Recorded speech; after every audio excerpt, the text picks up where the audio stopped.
Amém. Hoje nossa lição é a número 10. Na revista de vocês aí, qual página? 49.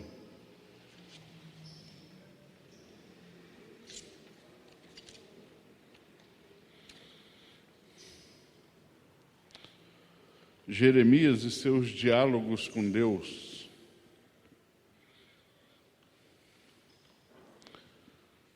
Muito bem. A primeira pergunta é aquela básica. Quantos aqui já leram o livro de Jeremias? 1, 2, 3, 4, 5, 6, 7, 8, 9. 9 é o Valério? Ela fez assim, eu falei, nossa, ela leu, que legal. Ela falou, não, é o Valério. Não.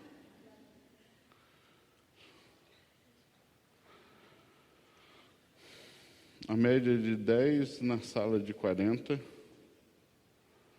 Nós estamos para trás. Temos que ler mais.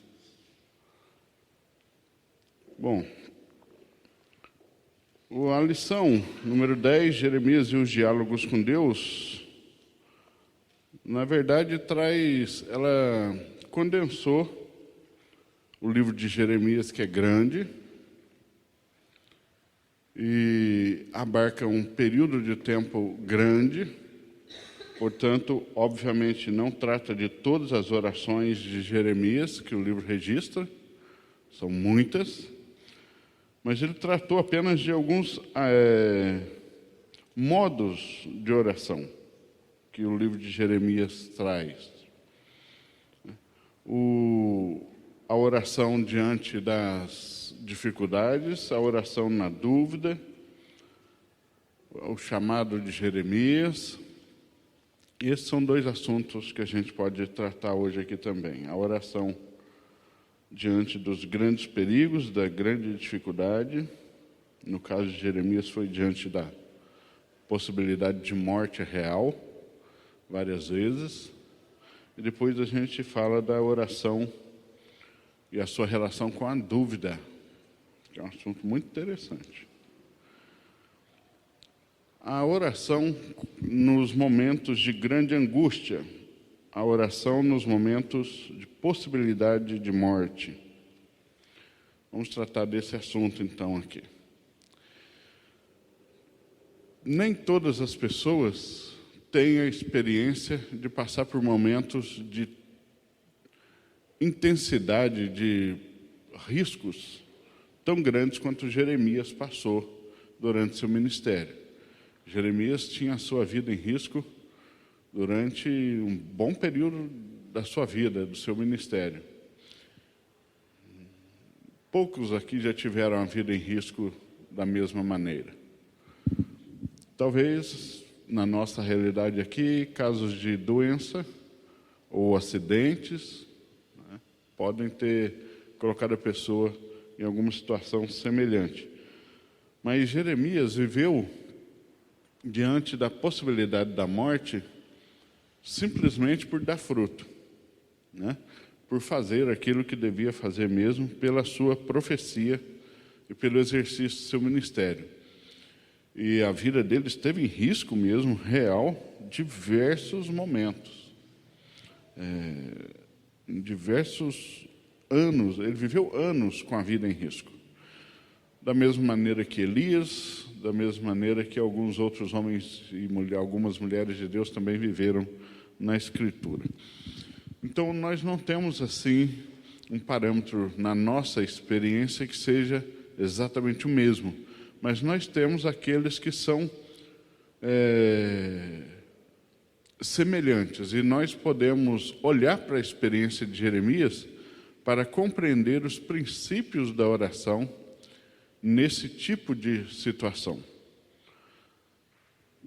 Pessoas que adquirem doenças graves ou que passam por momentos de doenças muito graves experimentam essa sensação da possibilidade da morte. E para onde isso caminha no coração de um crente? Para onde isso leva no coração de um crente, né? a oração diante desse tipo de circunstância. Ou pessoas que passam por acidentes muito graves, acidente de qualquer natureza, que colocam a vida em risco. É muito comum a gente ouvir de quem passa por esse tipo de situação, seja doença, acidente, que tem a vida em risco de alguma maneira, ouvir que essas pessoas agora têm uma nova perspectiva da vida, né? Agora eu olho para a vida de maneira diferente, até meus valores mudaram, agora estou dando mais valor a certas coisas. Esse tipo de reação é muito comum, inclusive em não crentes. Muitos não crentes, ao passar por experiências desse tipo, relatam esse tipo de reação.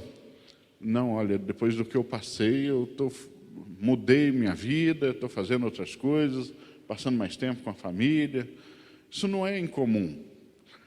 A realidade da morte estampada diante da gente, colocada brutalmente diante de alguém, muda realmente a perspectiva da pessoa. Todos nós sabemos que a morte é uma realidade e que ela chegará. Ninguém vive iludido nesse sentido. Mas nós vivemos como se não fosse hoje, né? Como se não fosse hoje. É o jeito comum de viver. Mas quando ela é realmente colocada de forma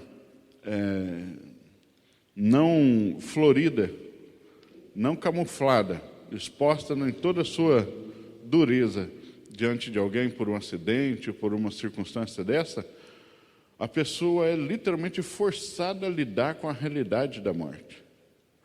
E ninguém gosta de lidar com ela. A morte é um assunto difícil para qualquer pessoa. Mesmo aqueles que lidam diretamente com a morte de outros, agente funerário, médicos, né, pessoas da área da saúde lidam e adquirem, com o passar do tempo, certo grau de controle emocional sobre isso, pela convivência com a morte, não escapam de pensar na própria morte em algum momento. A morte é um dos assuntos mais evitados, se não o mais evitado, dentro do coração humano, né? Nós evitamos falar disso, pensar nisso. Ninguém gosta de pensar nisso. Então, quando a circunstância exige e obriga a gente a olhar para ela e pensar na própria morte, isso realmente provoca uma rachadura dentro da convicção de muita gente. Muitas pessoas que vivem dentro de igreja, dentro da convivência com o Evangelho, mas que têm uma convicção de fé muito frágil, essa convicção não subsiste a esse choque. Aquela perspectiva, aquela fé, ela é suficiente para caminhar na bonança, naquele mar de almirante, quando o mar parece até um espelho, né? Nem tem onda. Mas quando a onda começa e ela começa a dar contra o barquinho, não subsiste aquele tipo de convicção e de fé. Então, a realidade da morte, ela testa, ela serve como um grande teste, talvez o maior teste, das convicções de alguém a respeito de assuntos dos quais ela correu a vida inteira. A morte obriga as pessoas a colocarem em xeque tudo aquilo que ela dizia crer, né? E isso é bom, isso em si é uma coisa boa.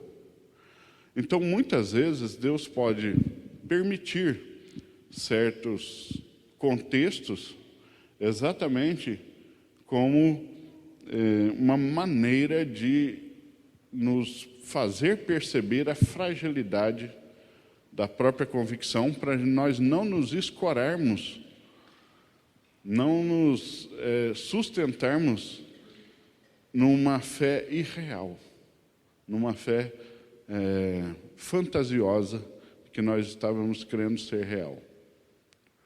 E há nada melhor do que a morte e a doença para fazer isso. Então, aqueles hinos que nós cantamos, né? Tudo é teu, entrego tudo, a minha vida é tua. E cantamos, falamos coisas assim. Quando chega a morte e bate na porta, isso tudo é testado, isso tudo é colocado em prova. E aí há o grande choque. E Jeremias viveu boa parte do ministério dentro desse tipo de circunstância e de possibilidade. Então, ele ficou conhecido, né, na história da igreja, de maneira até um pouco exagerada, como o profeta chorão. Porque você encontra Jeremias lamentando e chorando no seu livro, nos seus 2 livros, em muitas ocasiões. Mas ele chorou muito menos do que eu choraria. Muito menos. Quando lemos o livro de Jeremias, Jeremias não foi só extremamente corajoso e audacioso, mas extremamente firme, mesmo quando os joelhos tremeram um pouco. E ele também teve seus momentos assim, exatamente como Jó teve, como Abraão teve.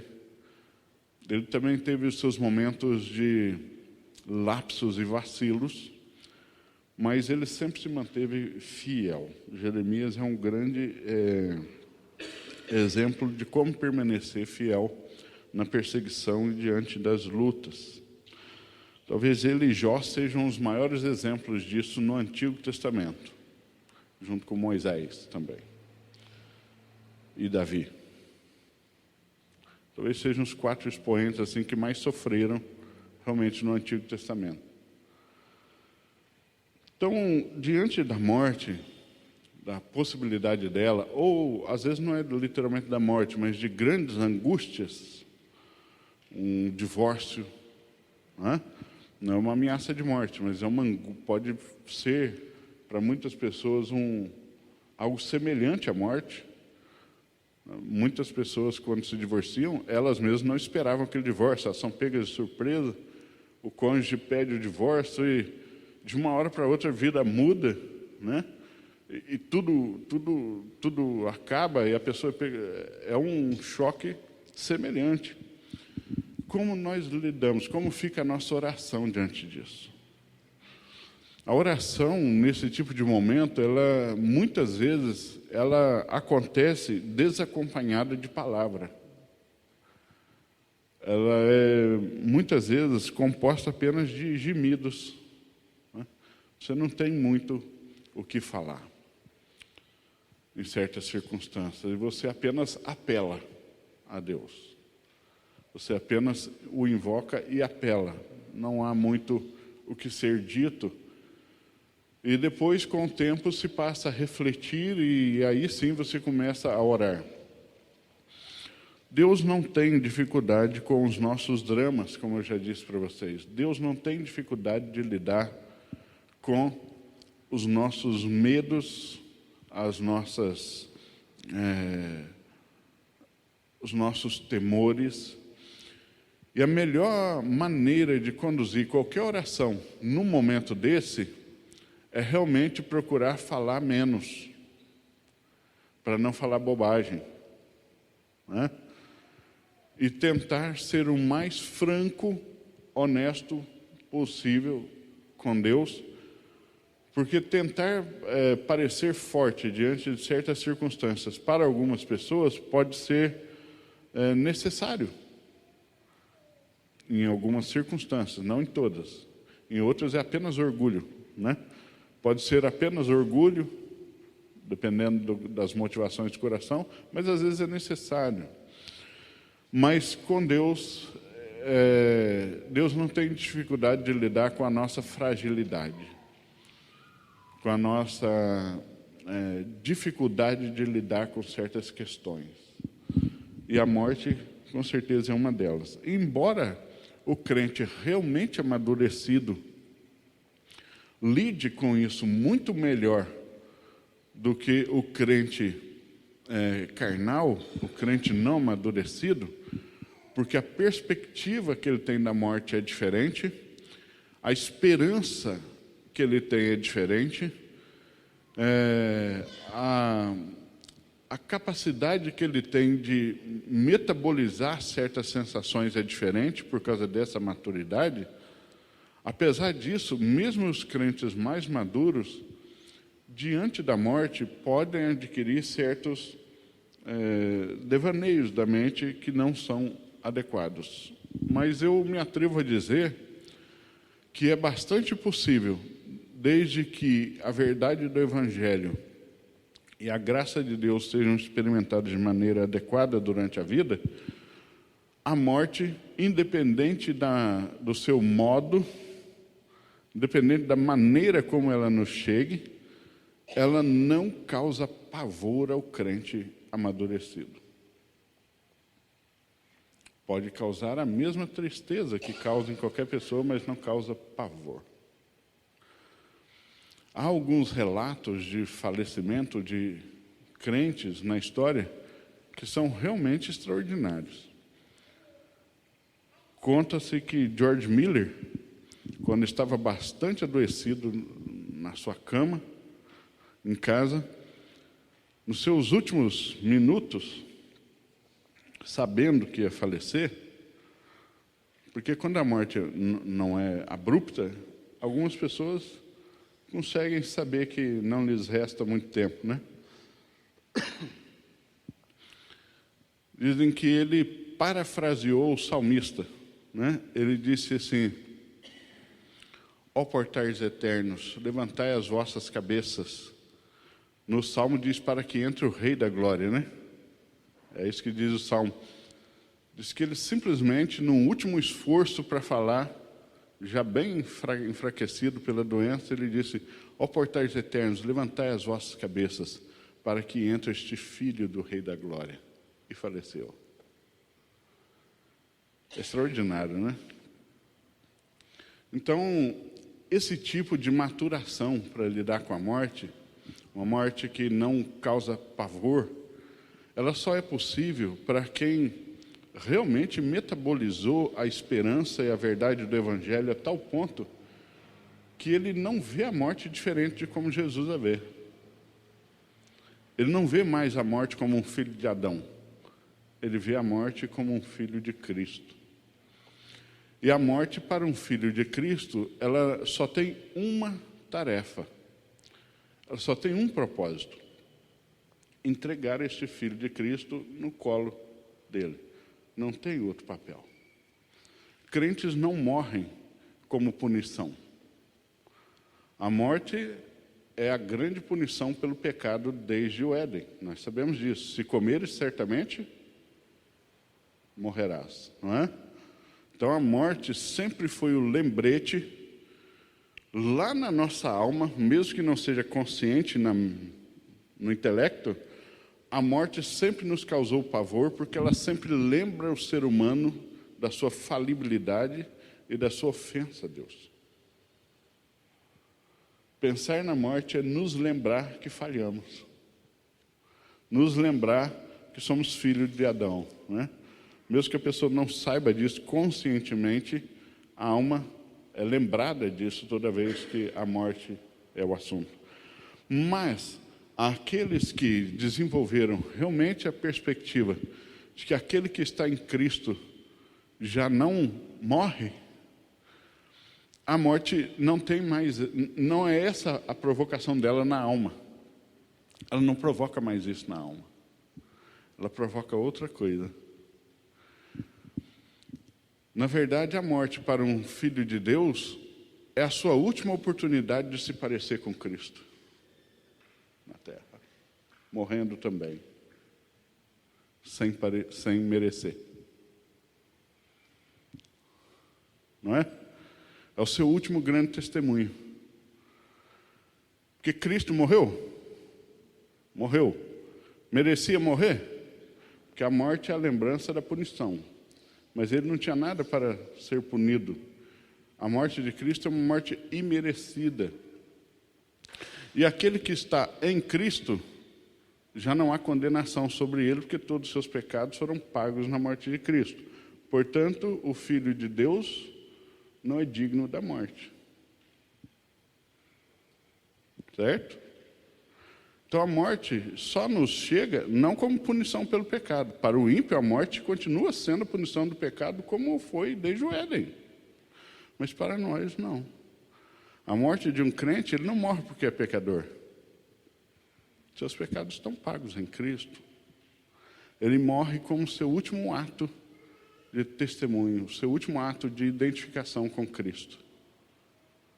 A morte de um verdadeiro crente é tão imerecida quanto a de Cristo. E ali ele falece e já abre os olhos nos braços do Pai. Então a morte só serve para entregá-lo ao Pai. Não serve para mais nada. Mas esse tipo de convicção intelectual pode ser adquirida facilmente. Mas isso metabolizar na nossa alma é uma maturação de fé e esperança que não se adquire numa aula de EBD, mas numa convivência com a verdade e numa experimentação da graça de Deus durante a vida, que dá realmente ao crente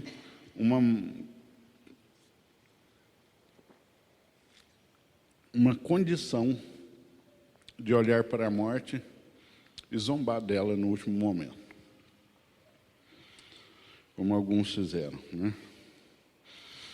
A carta de Jonathan Edwards, que ele escreveu ao seu filho, quando ele também estava acometido da doença, sem cura na época, né, tuberculose, e prestes a morrer, é outra declaração extraordinária. Embora ele não fez uma oração como Mille, ele escreve uma carta ao seu filho de 9 anos, que estava no campo missionário, com 9 anos, acompanhando outros pastores mais maduros, amigos de Edward. E ele, sem a oportunidade de rever o filho presencialmente, né, por causa da doença, ele escreve uma carta. E na carta ele diz: filho, seu pai está prestes a morrer, mas fique tranquilo, deixo-vos um pai que não pode morrer. Deixo a você um pai que não pode morrer.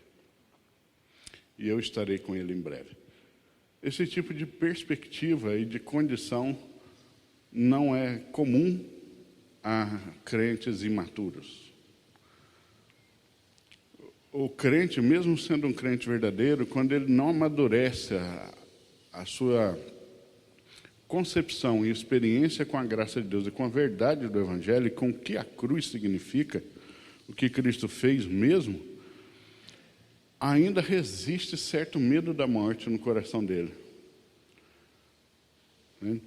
Então ele precisa amadurecer, porque o verdadeiro amor lança fora o medo. E ele passa a desfrutar. E Jeremias fez orações diante da possibilidade da morte, que demonstravam esse tipo de maturação. Gente pronta a morrer, que não queria morrer, mas pronta a morrer, sem nenhum receio, por amor da verdade de Deus, né, e da missão que recebeu, no caso dele. Então, a nossa oração diante de situações de grandes angústias ou da possibilidade da morte sempre serão orações muito intensas, porque cada célula do nosso corpo vai vibrar numa frequência diferente, vamos dizer assim, diante de certas circunstâncias. Tudo que há em nós treme, né, em certas circunstâncias, mas o Evangelho é perfeitamente suficiente, e mais que suficiente, inclusive nessas circunstâncias. No entanto, não é qualquer pessoa que realmente digeriu verdade suficiente para que isso se torne esperança a esse nível de raiz no coração. Mas ela é real. Agora vamos falar da oração na dúvida, que é muito comum também. No livro de Jeremias, você vai encontrar Jeremias fazendo orações, expondo dúvidas que ele tinha a Deus. por que o Senhor está agindo assim? Não entendo o que está acontecendo agora, e coisas desse tipo. Você vê orações sendo feitas nesse sentido também por Jó. O próprio Abraão fez orações assim. Davi também fez em alguns momentos. Alguns salmos também começam fazendo indagações a Deus. Por que te demoras? Né? Coisas desse tipo. Então, a Bíblia sempre deixou muito claro para nós que não é um problema a franqueza nossa na oração, expondo nossas dúvidas a Deus. O problema não é a dúvida em si. O problema é do que estamos duvidando. Aliás, não é nem duvidar, é ter dúvida. Duvidar naquele sentido de desconfiar não é pecado, né? Mas duvidar no sentido de expor um assunto do qual não entendemos não é pecado. A dúvida que Tiago proíbe, por exemplo, aquele que duvida é como a onda do mar, né? Que pede e não recebe, é do que está duvidando. Não é um problema para Deus quando nós duvidamos, manifestamos dúvidas sobre a constituição do momento, a configuração das coisas, ou o funcionamento das coisas, não é um problema. Deus, mas por que está acontecendo assim? Eu não entendi nada. Na minha cabeça, se andássemos por aqui, o final seria esse, mas eu estou vendo algo diferente. Por que isso está acontecendo? Não é um problema para Deus. Deus não tem problema com as limitações do nosso entendimento. Nosso entendimento é limitado, ele tem suas falhas e Deus não tem problema em lidar com isso. Agora, quando a dúvida não é sobre os meios, sobre os processos, sobre as circunstâncias, mas é sobre o caráter de Deus, aí essa dúvida é pecaminosa. Quando não estamos orando a Deus, expondo nossas dúvidas a respeito do que está acontecendo, de o que devemos fazer, e aquilo que é a dúvida real do nosso coração, mas duvidamos do caráter de Deus, aí isso se torna um problema, né?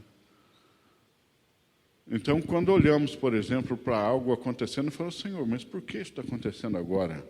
Qual deve ser a minha postura diante disso? Nunca passei por algo semelhante. Preciso ver a Escritura e ver o que ela diz sobre isso. Não estou me lembrando de nenhum ensino sobre isso. Preciso da tua iluminação. Deus não tem problema com isso. Agora, quando olhamos e falamos assim, mas eu achei que o Senhor era bom. Entende? E pelo que eu estou vendo, não é bem assim. Eu não estou duvidando eu não estou expondo uma dúvida que é uma expressão da minha limitação sobre entender os planos de Deus. Eu estou expondo uma dúvida sobre o caráter de Deus. O Senhor disse que era bom e o que eu estou vendo prova que não é. Isso é um problema. Porque nós estamos duvidando de Deus e não duvidando do nosso próprio limite em compreender as coisas. Então, Deus não tem problema com a dúvida. A dúvida, na verdade, ela pode servir nas mãos de Deus como um instrumento para incitar, para instigar a busca, a pesquisa, o estudo, a oração. Se você tem dúvidas, qual o passo natural de um crente? Buscar em Deus e na Escritura suas respostas. E se refugiar na comunhão dos santos, né? Então ela pode servir assim. Porque qual de nós não terá dúvidas? Certo? Não somos seres oniscientes. Somos seres absurdamente limitados em conhecimento e entendimento. Embora diferente dos gentios, no entendimento, iluminados pela presença do Espírito, não nos faz onisciente. Então, Deus não tem nenhuma dificuldade, pelo contrário, pode apreciar muito uma oração que é a exposição de dúvidas do coração em busca da verdade em busca da maneira que mais glorifica a Deus, em busca de meios de agir, pensar e crer, de maneira que glorifica a Deus e se alinha com a verdade dele. Então essas dúvidas, na verdade, são uma prova de intenção de correção, intenção de acerto, intenção de busca pela verdade nele. Né? Deus pode ouvir certas orações que são colocações de dúvidas como manifestação do apreço pela verdade, do apreço pela maneira correta de viver e ser, e pensar e crer. Né? Quero crer da maneira correta, quero pensar da maneira correta, quero agir da maneira correta e estou buscando no Senhor essa maneira porque tenho dúvidas. Então Deus vê isso como uma adoração, um apreço pela verdade, um apreço pelos caminhos dele. Agora, quando a dúvida não é a manifestação de um coração que arde pela verdade, pelos caminhos de Deus, mas é apenas uma desconfiança do que Deus já disse e do que Deus diz ser, aí ela é uma oração pecaminosa.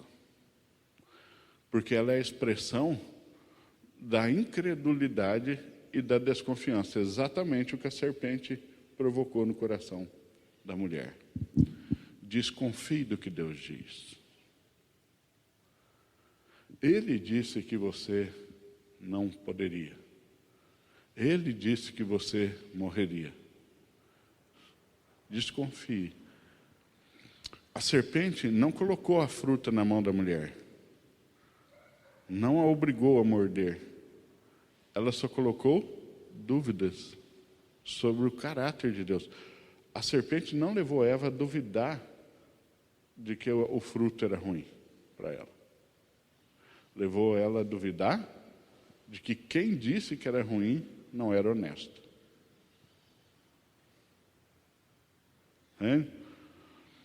Então, duvidar do caráter de Deus é pecado. Mas apresentar a Deus as nossas dúvidas, as nossas limitações, como expressão de estarmos em busca da verdade e em busca da maneira que mais glorifica a Deus, de ser, pensar ou crer, é, na verdade, uma oração que Deus se agrada profundamente e que demonstra maturidade e humildade. Porque o problema é quando ninguém apresenta nenhuma dúvida a Deus em oração. Porque o que isso pode significar? Ou que essa pessoa acha que já sabe tudo, ou que essa pessoa vive uma vida tão igual à do ímpio que ela nunca tem dúvida. Isso nunca provoca dramas nela. Então, ela nunca terá dúvida, porque tudo que estão fazendo ela também faz, tudo que estão crendo ela também crê. Ela nunca vai ter os conflitos, os choques de realidades. Então, ela nunca terá dúvidas. Ou é simplesmente um orgulhoso à semelhança de Satanás.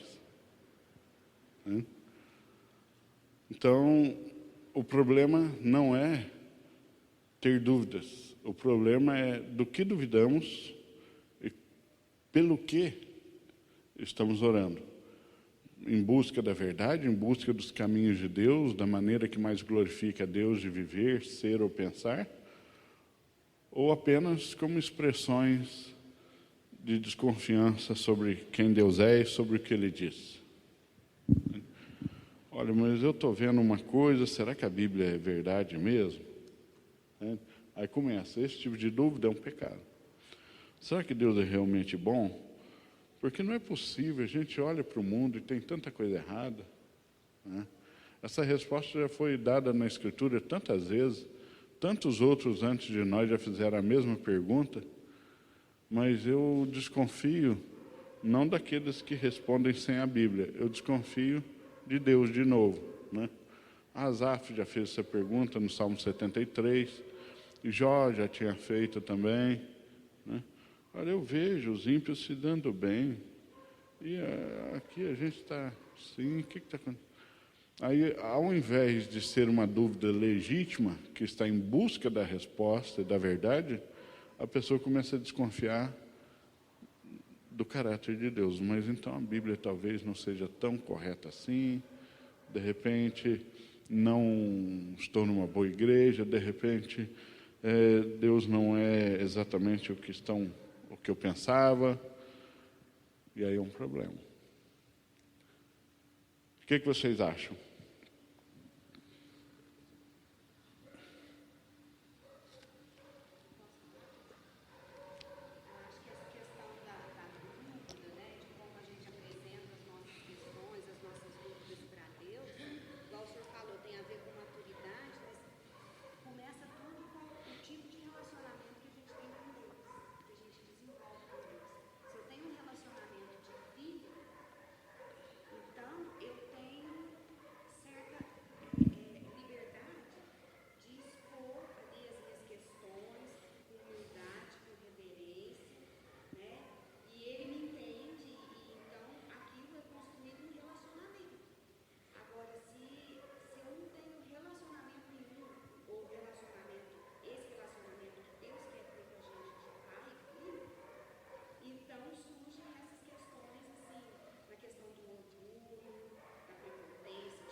Entendi. Mais alguém quer falar alguma coisa? Cida?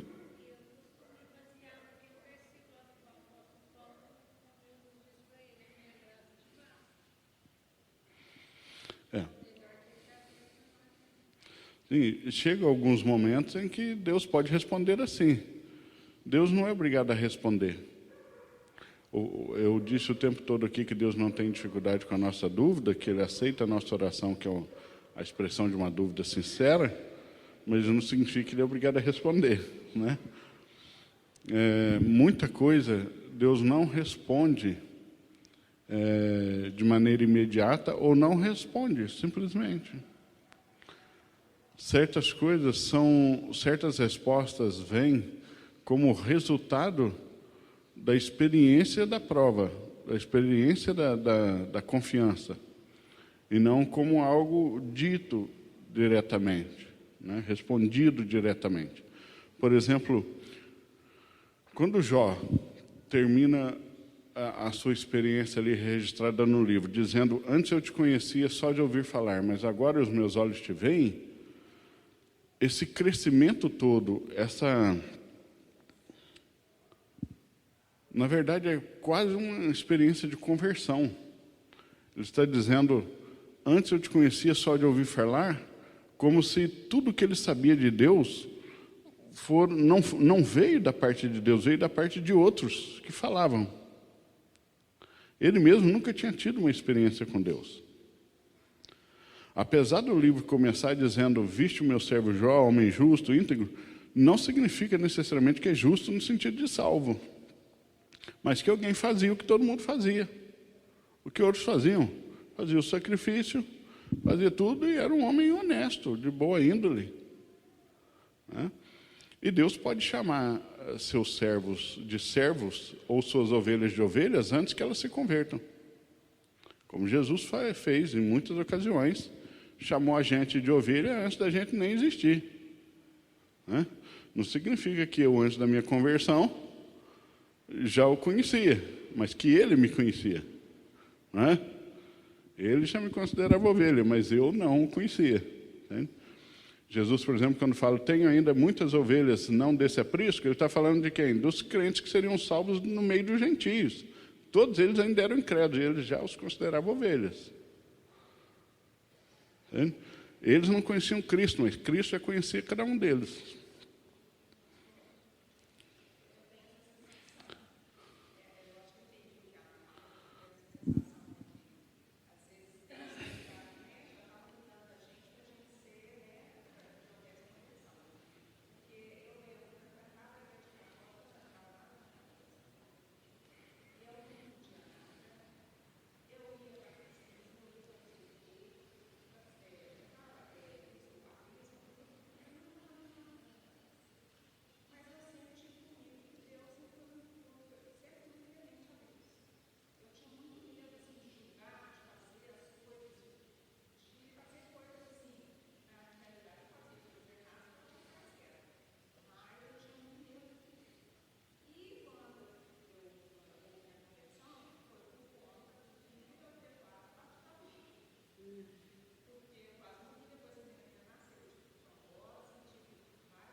essas coisas.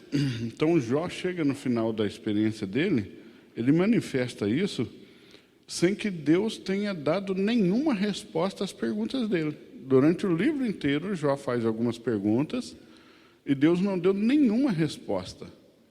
E mesmo assim, Jó diz, agora sim eu te conheço. Entende? Então, a maneira de Deus responder nem sempre é dando a resposta diretamente.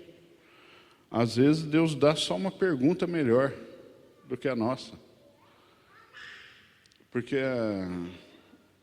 melhor do que uma boa resposta é uma boa pergunta, né? A pergunta certa pode nos conduzir à resposta.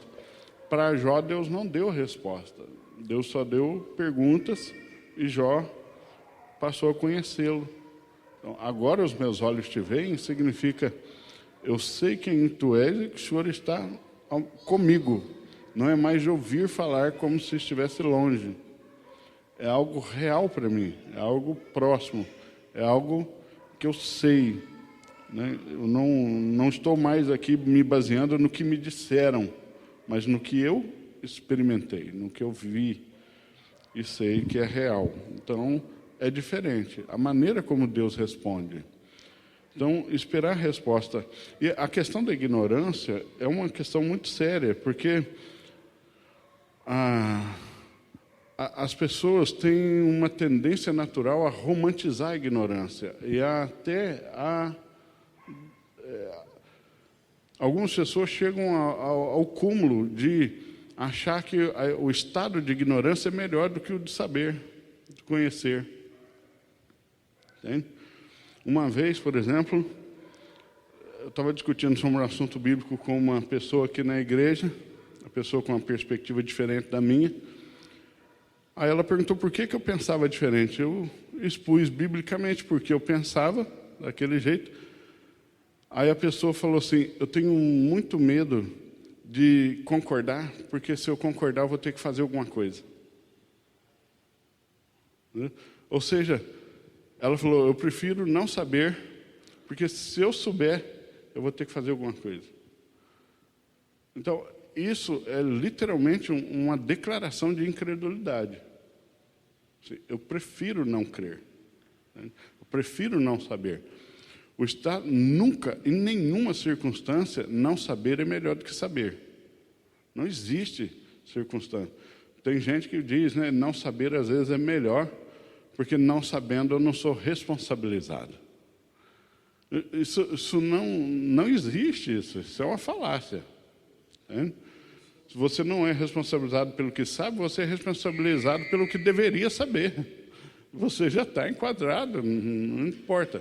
Então, por exemplo, tudo que nós somos ignorantes sobre muitas das ações e dos aspectos do plano de Deus. Não sabemos exatamente por que Deus está permitindo a guerra na Ucrânia ainda, por que Deus colocou o Trump de novo, por que está permitindo certas coisas, por que não está permitindo outras coisas, não sabemos. Agora, sobre essas coisas, eu não tenho obrigação de saber. Não é meu dever saber. Agora, aquilo que Deus revelou para eu saber, é meu dever saber. E se eu não sei, essa é a ignorância pecaminosa. E o que é que Deus revelou? A Escritura. Então, quando eu abro uma aula perguntando quem já leu o livro de Jeremias, e 10 pessoas erguem a mão, se os outros presentes que não ergueram a mão, com todo carinho e amor, me permita pastorear a sua alma, se isso é reflexo de que você chegou ontem na igreja e ainda não deu tempo, você nem sabia que existia o livro de Jeremias, você está em paz com Deus. Mas se é fruto apenas da sua maneira relapsa de lidar com o que Deus revelou, a ignorância sua é um pecado. Hein? É um pecado. Então, domingo aqui, após o culto, uma pessoa chegou e falou assim, pastor, eu li o livro Cristianismo Puro e Simples do C.S. Lewis, achei maravilhoso. Eu falei, você achou bem, porque é um livro maravilhoso, é um livro extraordinário, que bom que você leu ele. Ela falou, agora não consigo parar de ler, me indica um livro. Eu falei, você já leu a Bíblia toda? Ela falou, não. Eu falei, leia a Bíblia toda. Você não deve ler nenhum outro livro até ter lido a Bíblia toda pelo menos uma vez. Você fez uma ótima coisa em ler C.S. Lewis, mas C.S. Lewis nunca foi inspirado pelo Espírito. Abacuque foi. Qual que você deve ler primeiro? Não, qualquer pessoa, né? Assim, qualquer pessoa. Qual livro você deve ler primeiro? Se Jeremias escreveu, inspirado pelo Espírito de Deus, livro de erros. O Wayne Grudem, que é um teólogo que eu admiro demais, escreve teologia boa, mas não é inspirado, ele é falível, ele pode errar. Qual dos dois você deve ler primeiro, para depois ler o outro, conhecendo o perfeito, para conseguir avaliar o imperfeito? Se você não conhece o que é perfeito, você não tem condição de avaliar o imperfeito. Você não tem condição de dizer se C.S. Lewis escreveu um bom livro se você não conhece a Bíblia. Você gostou da obra literária dele, não da teologia dele. Da teologia você não pode falar nada porque você não conhece a Bíblia. Você não pode julgar nenhum livro cristão se você não leu a Bíblia, porque você não tem condição de dizer se ele é bom ou ruim. Entende? Uma pessoa que leia qualquer livro e diz, eu gostei muito desse livro, baseado em quê, se você não conhece a Bíblia? Baseado no seu gosto. Então não vale nada.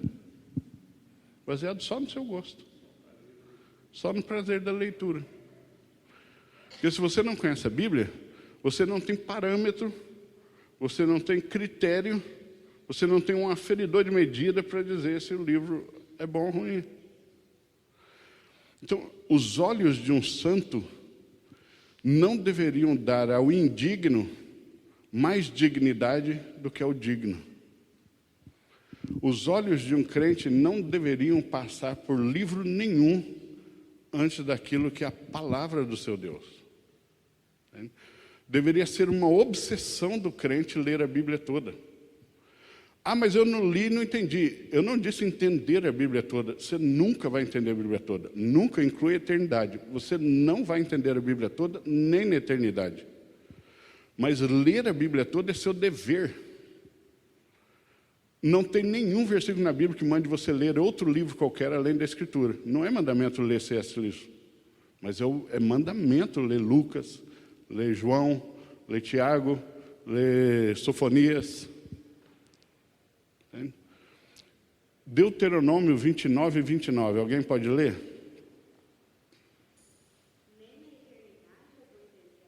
Não. A Bíblia é tão infinita quanto o autor dela. Você nunca vai atingir o infinito. O infinito não pode ser atingido.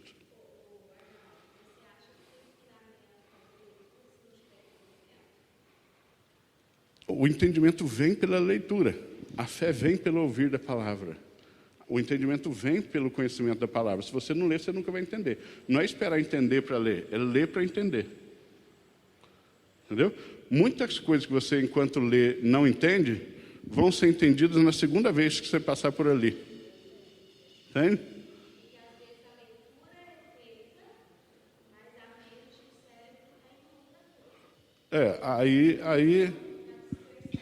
Então não é mais leitura. Não, aí não é leitura. Aí não é leitura. Aí o nome que isso tem é perda de tempo. Se você está lendo, mas a mente está em outra coisa, você está perdendo tempo. Você não está lendo. Isso não é leitura. Né? O que diz Deuteronômio 29, 29? As coisas encobertas pertencem ao Senhor nosso Deus, porém as reveladas pertencem a nós e a nossos filhos para sempre, para que cumpramos todas as palavras desta lei. Então, olha, escreva Deuteronômio 29, 29 numa cartolina, não é num papelzinho post-it não, numa cartolina e pregue na porta da sua geladeira. As coisas encobertas pertencem ao Senhor. Aquilo que Deus não revelou, não faça questão de saber. Mas aquilo que Deus revelou pertence a nós. A Bíblia é a única herança que Deus deixou para nós. A Bíblia é a nossa herança. As coisas reveladas pertencem a nós e a nossos filhos para sempre, para que cumpramos todas as coisas desse livro da lei. Então, o crente passa 30 anos na terra, chega no céu, fala que maravilha, estou no céu. E a primeira coisa que ele vai ouvir de Deus é: você não leu o meu livro. Já vai chegar tomando castigo, sentando na cadeirinha, no cantinho da sala. E vai ter muita cadeirinha no cantinho da sala. Entende? Você chega no céu, o porteiro do céu está lá, Zacarias. Eu falo: e aí, o que você achou do meu livro? A primeira coisa que você vai sentir no céu é vergonha, porque você vai falar: rapaz, nunca li. Não deu tempo. Ah, você converteu na hora da morte? Não, eu fiquei 40 anos salvo. Só que eu não tive tempo de ler seu livro. Primeira coisa que você vai sentir no céu é vergonha, então, se você encontrar com Zacarias. Esse é um pecado que as pessoas não percebem dentro da igreja. Que desconsiderar a Escritura é uma garantia de ser ignorante para sempre. É como se você estivesse preferindo permanecer desconhecendo a Deus, e quando precisa, vem buscar revelação. Vou no culto para ver se Deus fala comigo. Isso não é vir para o culto para glorificar Deus, isso é buscar revelação, buscar profetas. Entendeu? Não é assim que Deus fala. Não mais, porque já temos a Escritura. Então, o estado da ignorância, ele é um pecado. Entende? Quando é a ignorância que você não devia ter. Hebreus 5, ali na altura do 9 a 11, o autor de Hebreus dá uma dura maior do que a que eu dei a vocês, muito mais séria, porque ele diz assim: quando vocês, atendendo ao tempo que vocês já têm de vivência de fé, deviam ser mestres, estão tendo que tomar leite de novo por causa da ignorância de vocês. Vocês estão tendo que voltar ao básico, isso é um pecado. Ele fala lá em Hebreus 5, de 8 a 11. Vocês, pelo tempo, deveriam ser mestres, ou seja, gente que devia estar ensinando o novo convertido, discipulando, está aqui ainda com dúvidas sobre dízimo, dúvidas sobre coisas básicas da fé que aprende lá na salinha do pastor, e quando ele devia estar ajudando aquele que não tem ainda uma consciência firme diante da morte, servindo de suporte e consolo, não, está tendo que ser consolado. Todos nós temos necessidade de continuar aprendendo. Mas o pecado da ignorância é um pecado que a igreja fingiu que não existe. Ela aprendeu a conviver com esse pecado como se ele não existisse e como se ele não afetasse as outras áreas da vida cristã. Quando eu leio sobre a história da igreja e na história que eu vivi da igreja, em 26 anos de crente, eu nunca vi, e tenho certeza que nunca houve na história um período em que os membros de igreja, os crentes, fossem tão ignorantes sobre a Bíblia. Tão ignorantes sobre a Bíblia. Na época dos reformadores, gente que sabia ler era raro. A grande maioria era analfabeto, a grande maioria mesmo. Era raro as pessoas que sabiam ler. Mesmo assim, membros da igreja poderiam falar de doutrina com você como se fossem doutores hoje. Porque aprendiam na igreja, buscavam, mesmo sem saber ler. As primeiras escolas públicas do mundo surgiram em igrejas porque os pastores queriam que as pessoas aprendessem a ler por causa da Escritura. Lutero foi o primeiro homem na Europa a criar escolas que admitiam mulheres, porque ele queria que todos lessem a Escritura. Então, hoje, a pessoa convive com a Escritura como se ela fosse literalmente, sei lá, um jornal. E nem é do dia, do mês passado. Entendeu? Gasta-se mais tempo com feed do Instagram do que com a Escritura. A pessoa lê toda a coleção do Harry Potter, maratona todos os filmes do 007, mas não é capaz de ler a Escritura. Aí não adianta chamar de outra coisa, é pecado, né? Não tem jeito de chamar de outra coisa.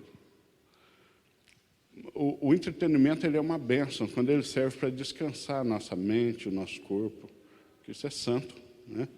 Eu sou um cinéfilo, eu gosto de filme, gosto de série, gosto de ler poesia brasileira, mas não negocio o meu tempo com a Bíblia. Não adianta, isso eu não negocio. E olha que eu tenho 2 empregos, 2 filhos, né? Uma esposa que não me dá trabalho, só os filhos dão. Mas a única coisa, eu abro mão de qualquer tempo, menos da Escritura, meu devocional com Deus. Isso eu não abro mão. Então, a Bíblia não foi escrita para quem tem o dom de interpretá-la, embora algumas pessoas tenham.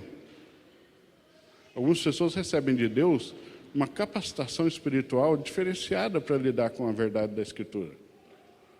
Essas pessoas são importantes para a igreja, porque são aquelas pessoas que a igreja procura para dirimir dúvidas. Não é um problema, são os mestres, os pastores, teólogos. Essas pessoas são importantes no reino.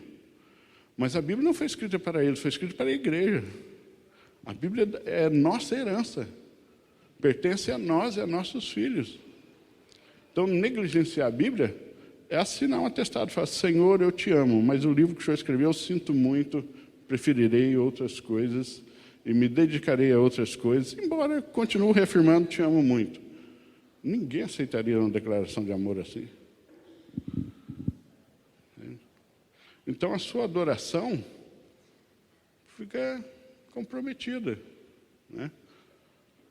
Então, nós pensamos em pecados quando eles são sexuais, quando eles são financeiros, mas quando eles são de ordem intelectual, os crentes têm a mania de pensar que não são pecados, são apenas, é porque eu não levo jeito, eu não tenho esse chamado. Uma sugestão, talvez o senhor consiga um calendário, agenda, para que as pessoas possam ler a Bíblia em 365 dias. Tem. Aquilo ajuda, né? Aqueles calendários, a Bíblia lida em 1 ano, tem lá. Acho que se você ler a média de 6 ou 7 capítulos por dia, você lê a Bíblia em 1 ano, né? A Bíblia tem 1.378 capítulos, se a minha memória não me trai.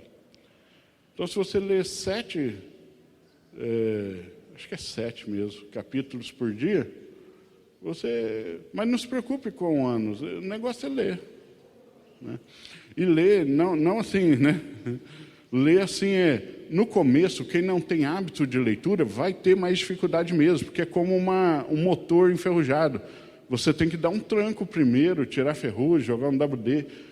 O começo de quem não tem hábito de leitura é difícil, mas é uma questão de disciplina. Você força um pouco, porque todo hábito começa forçando um pouco. Aí vira um hábito santo. E quando vira o hábito, aí é bom, mas aí você tem que vigiar outra coisa, para o hábito não se tornar apenas uma coisa mecânica, né? Aí você não fazer só porque está no hábito. Mas leiam a Bíblia, senão tudo é vão, né? Vamos orar? Senhor, louvado seja o teu nome. Obrigado, Deus, pela aula de hoje, pelo nosso encontro hoje.